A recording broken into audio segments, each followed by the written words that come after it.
hablo qurbo joogo reer Soomaaliland oo ku nool dalka Bahrain ayaa maanta deeq lacag oo dhan $5,000 ku wareejiyay guddida abaaraha ee gobolka Togdheer. Lacagtaasi oo ugu talagaleen in lagu samato bixiyo dadka abaaruhu saameeyeen ee ku dhaqan gobolada bari ee Soomaaliland. Waxaana lacagtaasi loo soo wakiishay Cabdiraxmaan Axmed Jaamac oo faahfaahin ka bixiyay deeqdan lacagta ee loogu talagalay in lagu samato bixiyo dadka abaaruhu saameeyeen ee ku nool gobolada bari. Lacagta barwaaqadka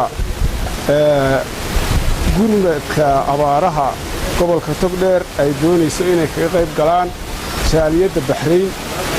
Lacagtaas oo qadarkeedu dhan yahay $5,200 waxa soo diray jaaliyadda Bahrain, khaasatan dumarka ayaa soo diray.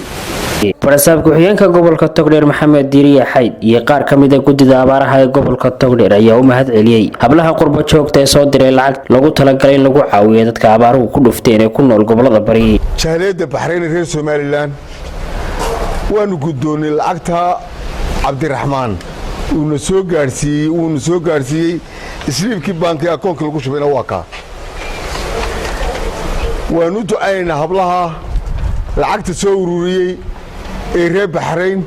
waxaan leenahay ilaahay meesha ka soo saarteen wax khayr qabaha idinku bedelo, ilaahay muraadka soo leedino san Allah haydi siiyo ina walba. Arunta gobolka Togdheer waxaanu ka guddoonay Cabdiraxmaan Axmed Jaamac lacag dhan $5,200.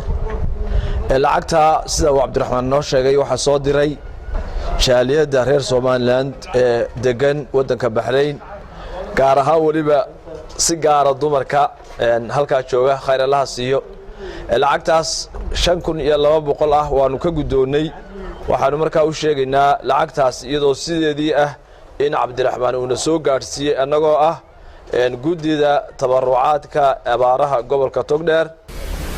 waxaan leeyahay ilaahay waxaan uga baryayaa dadka soo diray tabarucaadka abaaraha ee maanta u naxariistay ee u naxay dadkooda dhibaataysan ee ay abaaruhu hayaan, ee hayaanka iyo haraadka iyo gaajada iyo kuleelka ku jira ay u damqadeen, la qaybsadeen dhibaatada ay qabaan.